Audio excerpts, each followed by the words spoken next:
આપણે જેવા છીએ તેવા જ લોકો આપણને ઓળખે, એમાં ખરો આનંદ છે. વધુ પડતું માન છે ને એ અપમાનની ગરજ સારે છે. કોઈ પણ સામાન્ય માણસને વધારે પડતું માન આપો તો એને અપમાન લાગે.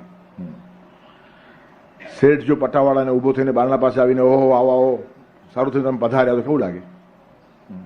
પટ્ટાવાળાએ સમજવું જોઈએ કે કંઈક મૂર્ખાઈ થઈ છે એટલે શેઠ મારી ફિલ્મ ઉતારે છે. તેથી વધારે પડતું માન મળવા લાગ્યું એટલે આપણે ડાયા છીએ એમ નહીં, મૂર્ખા છીએ એમ પણ સાબિત થાય. તેથી કોઈ દિવસ પોતાની યોગ્યતા કરતાં વધારે માનની અપેક્ષા માણસે રાખવી નહીં જોઈએ.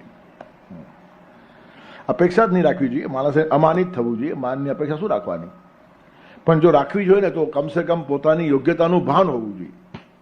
અને જે માણસો યોગ્યતા કરતાં વધારે માન મેળવવા દોડાદોડી કરે છે તે 5-15 વર્ષે સમાજમાં હાસ્યાસ્પદ થઈ જાય છે. એનું કારણ એટલી યોગ્યતા અને લાયકાત એ માણસમાં નથી, એ ખબર પડ્યા વગર રહેતું નથી.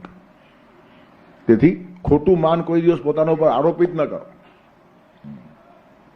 પોતાની મર્યાદા જે માણસ ઓળખે તે મહાપુરુષ કહેવાય. મોટો માણસ કોણ? જેને પોતાની મર્યાદા ખબર છે. અને હલકો કોણ?